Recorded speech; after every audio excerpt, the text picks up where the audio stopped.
as it was in those times. Why? Because it's a forecast of the last days. In fact, I've discovered that the stories that are told in the Old Testament are a prophetic story of the last days. And often, that's not picked up on, and so we don't get all the information that we could have. But this one is easy because the Bible identifies it.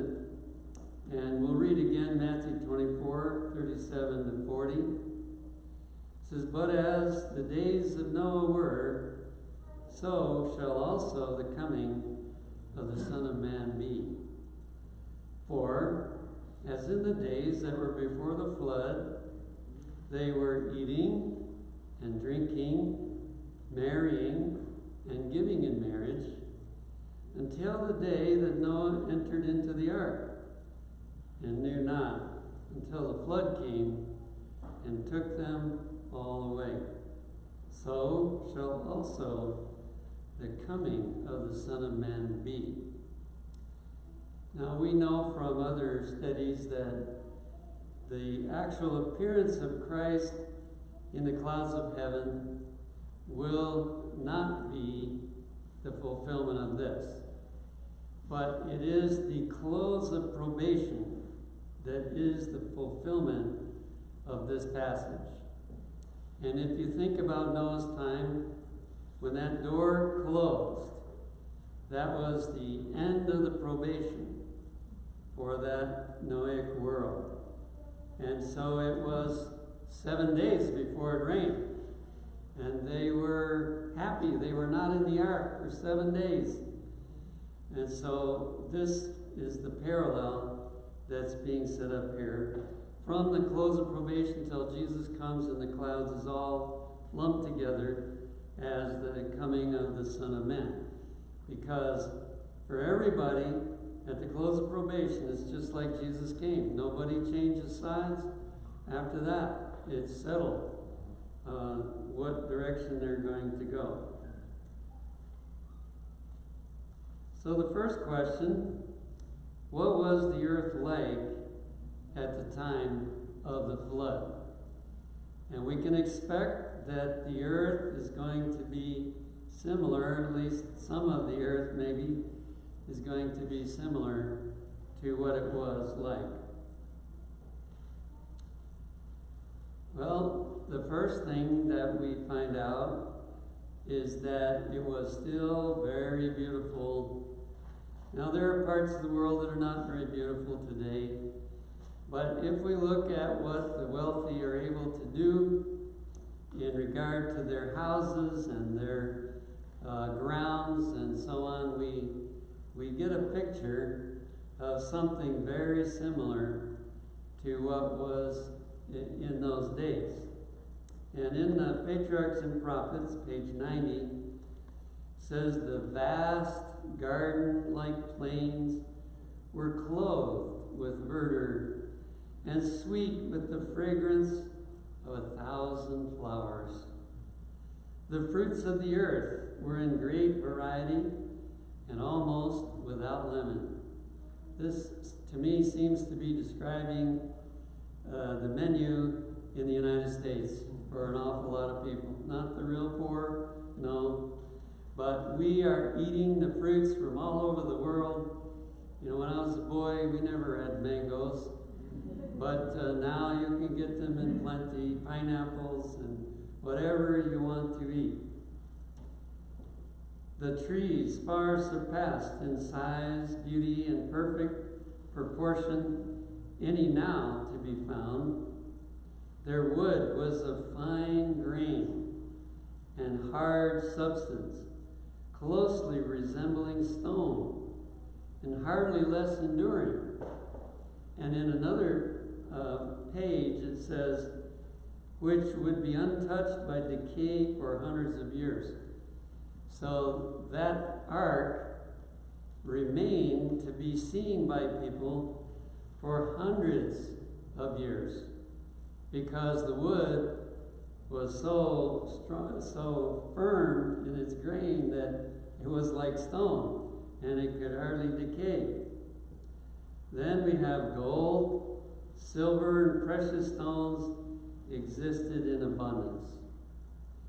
Now we don't have, things quite like that, but the interesting thing is that man has still been interested in piling up all of the things that God has made available as much as they can, and those with plenty of money have done it in their area. And so what happened to the Noahic world was partly the result of the luxury that they were living in. And when people live in this kind of luxury, they have a tendency to drift into sin and to not listen to what God is telling them. And this is happening again in our world today, and especially in countries like the U.S. But if you take a look at China, some of their cities and so on, very, very similar what is happening in our world today.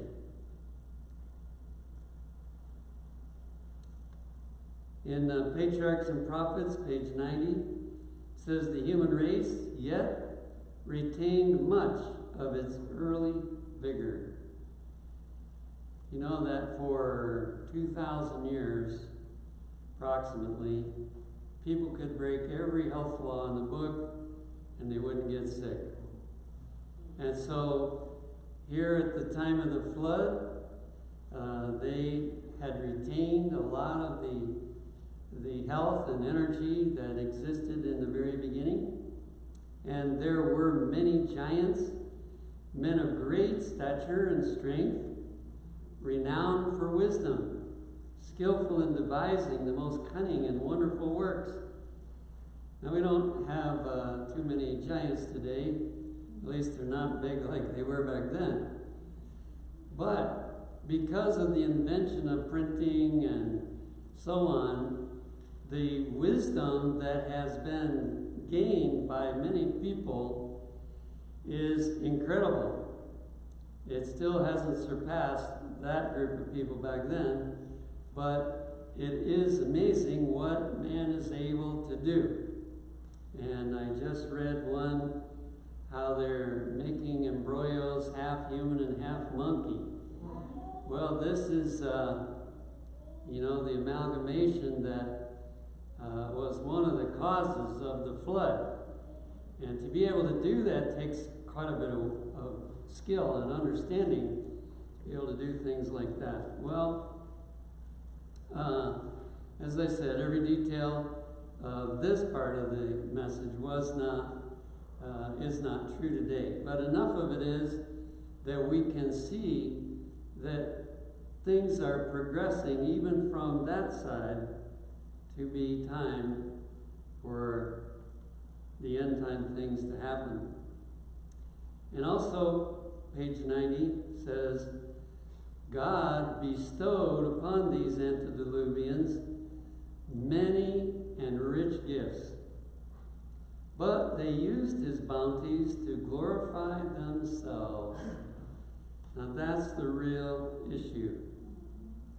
It's not how many of the things that God has made that we have, but of the ones we do have, what are we doing with it? And sad to say, today, those that have, the more they have, they want to lavish upon themselves.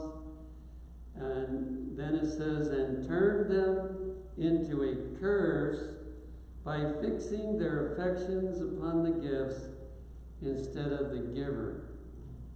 Even a person that's quite poor can do that. I experienced how eager poor people are to get a little better off, and what they'll do to try to get better off and to have some things, and they don't mind crowding somebody else out. When I lived in Washington, D.C., they would always have a big sale on Washington's birthday. And people would go to the store and they would camp overnight so that they could get in, because the supply of TVs or whatever it was that they were selling at a ridiculously low price was limited. And so, they would charge into the store. It didn't matter who they were crowding out so that they could get whatever it was. And so, although God's original intention was for the good things of this earth to be a blessing to the human race, the selfishness that was created in us by sin has made it more likely, without God's help especially, that we will hoard money, possessions, whatever it is, to benefit ourselves instead of doing with it what we were supposed to do. And that's what contributed to the world becoming so wicked that God had to bring a flood. And so that's what's happening today. And companies are getting bigger than ever before and amassing huge amounts of wealth. Now, this is the one we usually think of when we think of the flood, but I thought that other one was an interesting one because it played a big part in preparing people to be in a condition where the flood had to come. But what were the sins that brought the flood? Patriarchs and Prophets 95 and 6. The men of that generation were not all, in the fullest acceptation of the term, idolaters. It was kind of hard to become an idolater in the full sense of the term, with the Garden of Eden there, and the angels, and most everybody knew where it was, I'm sure. Many professed to be worshipers of God. They claimed that their idols were representations of the deity, and that through them the people could obtain a clearer conception of the divine being. People are doing that today. Millions of people all over the world are making images, and they say the same thing. Well, we're not worshiping the image. We simply want this to remind us of God or some saint or whatever that they have made the image of. Now, I haven't heard anybody say it gives them a clearer understanding, but they feel it gives them an understanding. And yet, it was made by human hands. How can anything made by human hands give any kind of help toward what God is like or to what heavenly things are like? This class were foremost in rejecting the preaching of Noah. Isn't that interesting? Here they were claiming to be worshipers of God, and yet they were the first ones, the most foremost, to condemn Noah and what he was teaching. So we can expect that the people that do that today are going to be foremost in condemning the true message which I believe has been given to Seventh-day Adventists. The message that we bear is to the world today has the exact same relationship as the message that was given to Noah had for his day. And that's why we can't afford to just sit on it and not do something about giving it. Noah didn't sit on it. Now, Noah had one advantage. He could preach in one place, and everybody came to him. Today, we can't do that. Satan has too many things going, and so we can't do that. We have to go everywhere and do it. But God will enable us to give a powerful message, just like he did Noah.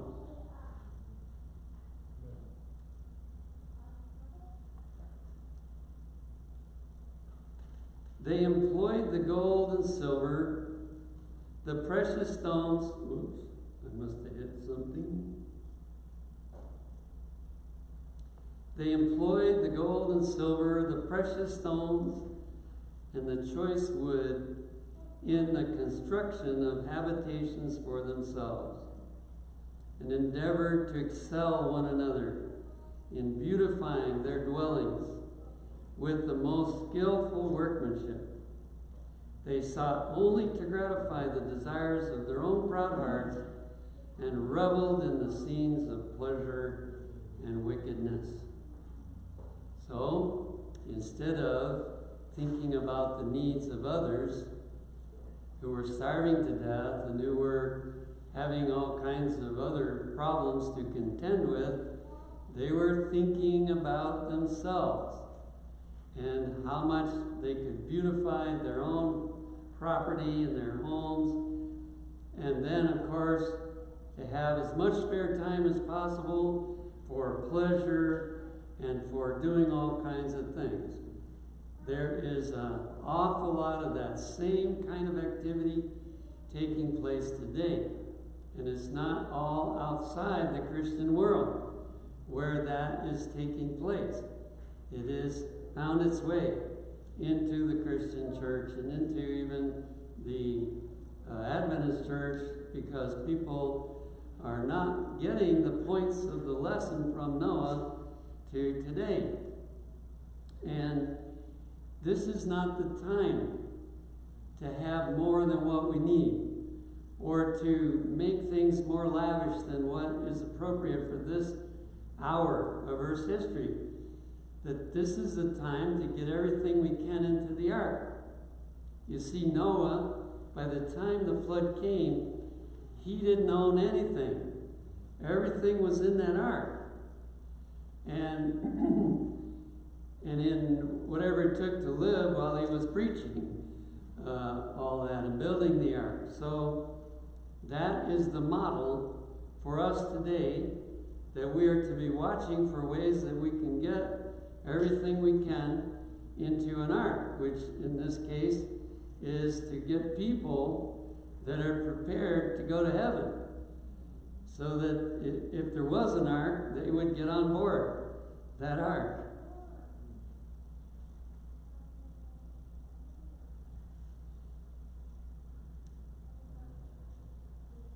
Here from page 91, not desiring to retain God in their knowledge, they soon came to deny his existence. So there were different groups of people, and some people went so far as to deny that God even exists. That is certainly growing in our world today, and so it's very similar. They adored nature in place of the God of nature. So they liked what God made, but they didn't believe in him. They glorified human genius.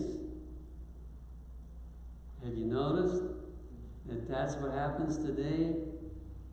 In the Olympics, we glorify the one that can do those amazing feats, and we set them up on a pedestal and we honor them. We give the Nobel Prize to people that have made some tremendous contribution. There is so much honoring of human nature, not honoring the giver. Everything that people have was given by God. But God is not getting the credit today for the things that people are doing. They glorified human genius, worshiped the works of their own hands, and taught their children to bow down to graven images. And so many people worship the great buildings that people can figure out how to build. And I think the Twin Towers was one of those, but God allowed those to fall to demonstrate not to do this, but the lesson didn't seem to take on. And so one day there's going to be a lot of those buildings that get destroyed to show that they were thinking in the wrong direction. We have to be careful as well, because we might start to think that the strength of our work is in the wonderful buildings and grounds that we have in our institutions, but this is not what we are to glory in. We are to glory in the fact that God is able to work through us and to make sure that we give the credit to Him for whatever was accomplished. That's where the focus should be. But it's going to be in the days just before the close of probation, the same glorifying of human beings and what human beings can do as there was back then. And also on page 91, it says the wickedness of men was open and daring. So they didn't try to hide it. They were very bold about it and wanted people to know. Here's another one. Justice was trampled in the dust. Today, only by God's mercy could you get justice in the court system. There is so much injustice in the court system for a variety of reasons that that is becoming like the flood and the time of the flood, this lack of justice. And as a result, and the cries of the oppressed reached unto heaven. The people that are not treated properly, that don't get the advantages that God wanted them to have. And so, if they have any sense of God at all, they're pleading with Him to deliver them from this condition. And so, there comes a point that God says, okay, we're not going to let them suffer anymore. They've had enough. And we're going to deliver them. Well, that was the way it was leading up to the flood.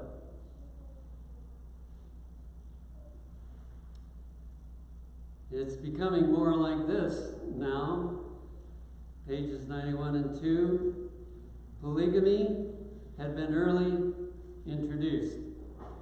Now you might say, well, we don't have very many places where polygamy is allowed or practiced. Have you ever thought about consecutive polygamy? In other words, you don't have a house with two wives, but the person divorces without Bible grounds, which means in the books of heaven they're still married, and they go and marry somebody else. That's polygamy. It's just doing it one at a time. And this is very rampant in our world today. In fact, the legal system will permit it. You know, you can do that. There's nobody that says it's bad. And sad to say, churches are beginning to say it's okay as well. The way they do it is they say, well, if you tried hard to save your first marriage and you can't save it, okay, you can get married again. Not saying, well, does the Bible give you permission to do that? So this polygamy has come back in a more sneaky form. You know, Satan is getting more sly as time goes on. Men chose to follow their own sinful desires, and as the result, crime and wretchedness rapidly increased. Neither the marriage relation nor the rights of property were respected. So people didn't mind just encroaching on your land or maybe even taking it away from you. Or if they liked your wife better than theirs, they would kill you and take your wife. Just no respect for the proper ownership that God has. And I've had a little taste of that. We have a little piece of property that we got, thinking sometime I might need to leave Wildwood when the next president comes along. I'm thankful he's allowing us to stay. But sometimes, you know, the president doesn't want the next one around. So we had this property. Well, I went to visit it the other day because I hadn't been there in quite a while. And the neighbor has put some old junk on our property. He didn't ask. He just figured, hey, I need some space to put this junk, and he put it on the property. So this attitude was before the flood. And we had another place that we had a tornado that destroyed it. But the neighbor, he was a nice neighbor really, but he used the corner of the property. And one day, I guess he felt he should at least ask if that was okay. So I was thankful that he asked. But he had been using it for who knows how long, you know, and without asking. Whoever coveted the wives or the possessions of his neighbor took them by force, and men exulted in their deeds of violence. We see that going on in these mobs that are, you know, attacking various things in the city. They don't care what the laws are or whether they have a right to something. They delighted in destroying the life of animals, and the use of flesh for food rendered them still more cruel and bloodthirsty, until they came to regard human life with astonishing indifference. Have you noticed that human life is becoming less valuable than animal life in some respects? And of course we have the other, those that are cruel to animals as well. We have both groups today, and those that are fighting for animal rights and so on, they want to make sure those people stop that, but I don't think it'll ever stop, because in human nature to be cruel to animals, and to eat meat leads to being cruel to not only animals but to human beings. And this is the way it developed there before the flood. What works, Satan tries again, you see. Now here's one in the spiritual realm, page 101. The sins that called for vengeance upon the antediluvian world exist today. The fear of God is banished from the hearts of men, and his law is treated with indifference and contempt. The intense worldliness of that generation is equaled by that of the generation now living. I was thinking about that part of the sins. That was written over 100 years ago. If the intense worldliness of that generation was equal to the flood, we are really living on borrowed time. And as we look at the conditions in which we are surrounded with today, certainly we can see that this is absolutely true. That we are at the time that is like the time just before the flood came. Not at the beginning of the 120 years, but we're at near the close of the 120 years. And on page 96 it says they finally declared that the divine law was no longer in force. Isn't it amazing that there are ministers who are claiming the same thing, that the law of God is no longer in force, especially the fourth commandment, but in the process they talk about the whole law. That it was contrary to the character of God to punish transgression. Have you noticed that at funerals they never put anybody in hell? They always put them in heaven. And the message that's being given is that no matter how you live, you end up in heaven. Even though I'm sure the pastors know better about some of those funerals, that they're not going to be in heaven. And so the idea is that, well, God doesn't really punish transgression. And then you've probably heard that there is a doctrine which is very widely taught that there's going to be 1,000 years when the people that didn't get ready when the rapture occurred, that those people are going to be able to get ready during the 1,000 years. So ultimately, everybody's going to make it. Well, those kind of things, in maybe a different form, were being taught before the flood came. And it prepared the way for things to get in such a horrible condition that the flood actually had to come. This one, the more I studied for this sermon, I became convicted. I think in the past we have focused mostly on the sins. And it's true, those sins were there. And they're there today. But that was not the biggest reason why the world got destroyed with a flood. This one is, page 96. It says, their minds had become so blinded by rejection of light that they really believed Noah's message to be a delusion. But in order to believe it was a delusion, they had to reject a lot of light. And this, of course, is the work that we have, to present the light.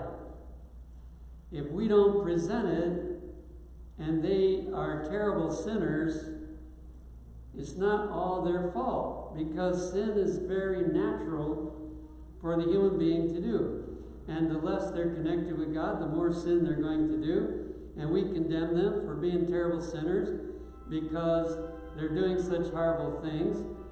And, that doesn't help the situation at all.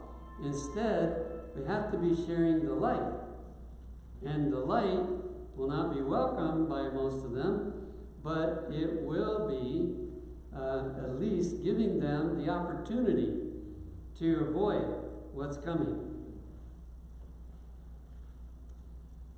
Also, page 96, it says, the world made merry at the folly of the deluded old man.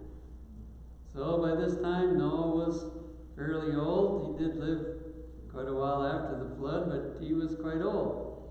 And so as they listened and the word spread around, he became the object of their jokes and making merry because they were rejecting the light. And page 97 says, by their obstinate resistance, and notice this part, to the reproofs of conscience. So the message of Noah was so powerful that their conscience told them he's right. But they rejected that evidence. By their obstinate resistance to the reproofs of conscience and the warnings of God's prophet, that generation filled up the measure of their iniquity and became ripe for destruction. Notice it wasn't the sins that they did. The sins were simply snowballing because they kept rejecting light. And so they became more wicked. But the cause of becoming wicked was the rejection of light. Now, there's a very important lesson in this. We as Seventh-day Adventists have been given an abundance of light. If we reject that light, it's going to make us among the worst people on earth. Because the more light that gets rejected, the worse we become. And then one way of not responding to light is not reading and not studying and not trying to find out what God has asked us to do. And so that has its danger also. But we must be careful not to reject the light. When you read something, you might have to say, well, I need to study this a little more, but don't reject it simply because you think it doesn't make sense or it's not something we have to do today. That is a dangerous path to be on, and many are following that path today. That was the big reason why they became so wicked.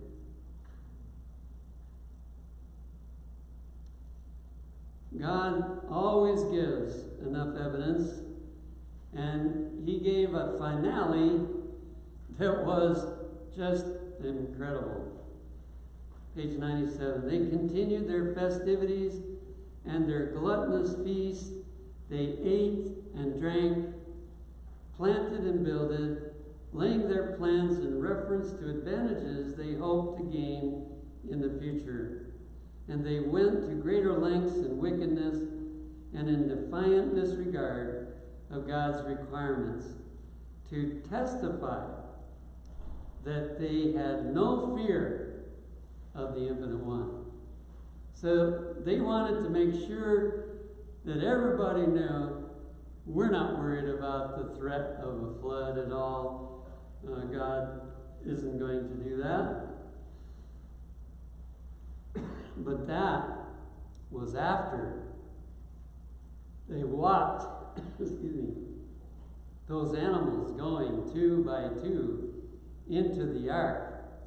And I didn't put this one in here, but for a little bit, when they saw those animals going in and the birds flying in there with nobody directing them, they had to stop for a while. And they didn't make fun for a little while. But then the quote that I just read began to take place. They rejected the final light that was given to them. That was the last opportunity they had to decide. Well, I was thinking, what could be that final light that God is going to give? And I believe it is the latter rain that is going to go, we're told, with 10 times the power of the Millerite movement. And when they reject that, then the close of probation is there. It's going to happen.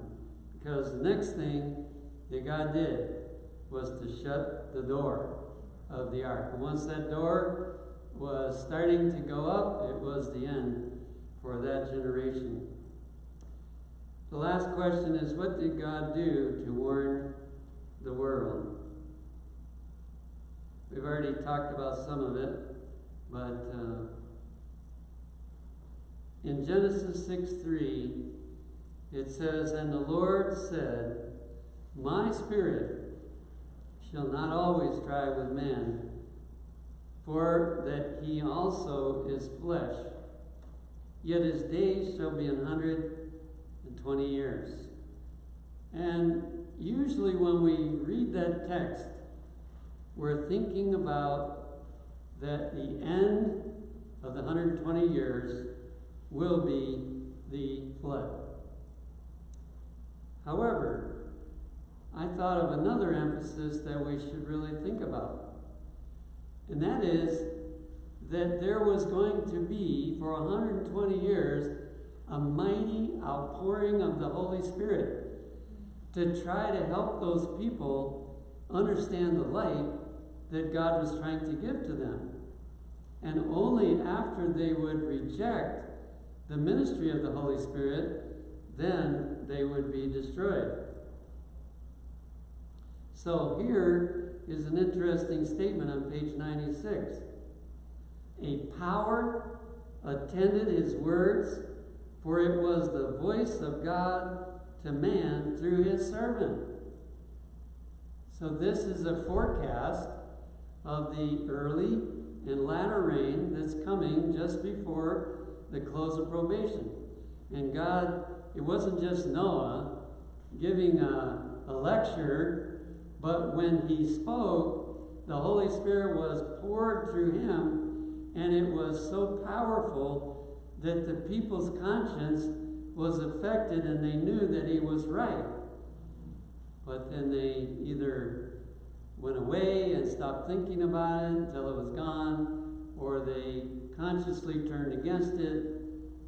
But it wasn't possible to be in ignorance of what was being said by God.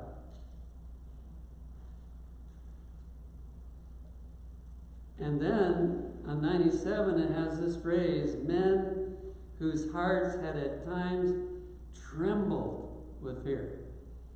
So as the Holy Spirit was reaching them, they trembled with fear. That, yeah, this is right, I need to do something. But they didn't follow that. And you know, I'm afraid that a lot of people have done the same. That maybe in a church service or Sabbath school class or some other opportunity, the Holy Spirit has brought strong conviction to them that you need to make a change in your life, and then they go away and they don't make it. We're setting ourselves up to do exactly the same thing that happened in that day. But it's too late to be doing that. We must, when the Holy Spirit is speaking to us, we must listen and follow what is said. Then we come, the animals are in the ark, and Noah makes his final appeal. Page 97 and 8. With an agony of desire that words cannot express, he entreated them to seek a refuge while it might be found. Again they rejected his words and raised their voices in jest and scoffing. Suddenly, a silence. No, excuse me, this is just before the beast came in. Suddenly, a silence fell upon the mocking throng. Think of it. Here he is giving his last appeal, not realizing what God was going to do. But God did something that would drive this home so that they had to stop their mocking. Beasts of every description, the fiercest as well as the most gentle, were seen coming from mountain and forest and quietly making their way toward the ark. A noise as of a rushing wind was heard, and lo, birds were flocking from all directions, their numbers darkening the heavens, and in perfect order they passed into the ark. The world looked on in wonder, some in fear.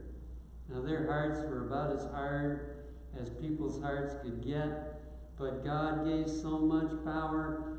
He had a way of being able to convince them that what Noah's been telling you all this time is right. And yet, they would not back up. When Jesus comes in the clouds of glory, they will not be able to say, I didn't know. And that's the way it's going to be. We need to expect the power of God to attend our message. We don't need to feel that we're going to be weak in giving the message to the world. That is, if we're giving it straight, the way it ought to be. If we will give the message, God is going to give the same power to us that he gave to Noah to preach that message. And we don't need to worry about the results. We can't have a much worse result than what he had. We don't have to worry about that, but we are to give the message and to know that the people that we're speaking to are going to get the point, whether they accept it or not. They're going to get the point. And it wouldn't be fair for them to be lost if they didn't know in their mind that what's being said is correct and that they should listen to it. And then if they don't listen to it, then of course that's on them.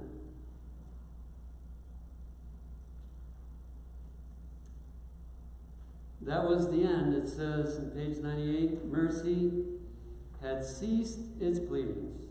That was the last. A flash of dazzling light was seen, and a cloud of glory, more vivid than the lightning, descended from heaven and hovered before the entrance of the ark. So they saw that. The massive door, which it was impossible for those within to close, was slowly swung to its place by unseen hands. You know, it's another evidence of Noah's trust in God. He didn't say, there's no point in making a door this big, we'll never get it closed. How would we close it? But he built it exactly as God said, like he did everything else. And God had planned to close that door himself. And as he did, for the angel to be seen by everybody, but it was already too late. They would not be able to go in to that ark. Whoops. Page 99, notwithstanding the solemn scenes which they had witnessed, the beasts and birds entering the ark, and the angel of God closing the door, so they saw both of those absolute miracles, they still continued their sport and revelry, even making a jest of those signal manifestations of God's power. Can you see that God is not bad to kill them? I mean, they were hopeless. There was no more light that could be given to them. They would destroy themselves if God left them. And so, you know, God is totally right to destroy them, and he will be in the end of time. They gathered in crowds about the ark, deriding its inmates with a daring violence which they had never ventured upon before. So now, just like in the last days, when probation closes, there will be a hatred for God's people that will surpass anything that's ever been seen before. And they will be so thankful they didn't listen to the message, and will try to wipe out every one of God's people, but God says, no, you're not going to wipe out even one after the close of probation. In Patriarchs and Prophets 96, here was their philosophy. They said, the threatenings of God are for the purpose of intimidating and will never be verified. You need not be alarmed. That was their philosophy. However, in page 97 it says, had the Diluvians believed the warning and repented of their evil deeds, the Lord would have turned aside his wrath as he afterward did from Nineveh. The flood was totally unnecessary. The flood did not have to happen. But it happened because they would not accept the light. And they would not change. And for their own good, God destroyed them. Because they were a curse to themselves when they had rejected so much light. So, those are a few of the parallels that we can see with the last days. And as we look about us, it's not hard to figure that things are very, very similar. And when even your own brothers and sisters, if you see them rejecting light, don't follow what they're doing. And look for all the light that you can, because that's the bottom line. What is this generation going to do with the light that God has been shining upon our pathway? And for every bit of light that we reject, we become worse. And all of us are capable of becoming just like those people. So the rejection of light is a very dangerous thing. And God is shedding the light, and he's going to be shedding the light more and more. He's stirring up his instruments to give the light and to make plain what Seventh-day Adventists ought to do, how they ought to live, what they should be doing as far as taking the message to their neighbors and to others. And he's going to call people to be missionaries and go, to difficult places. But whatever light he shines upon our path, it's time that we respond and no longer either don't pay any attention or reject that light. May God help each of us as we are going to be that final generation that is going to see a similar result to what Noah saw in his day. May we be as faithful as Noah was at that time.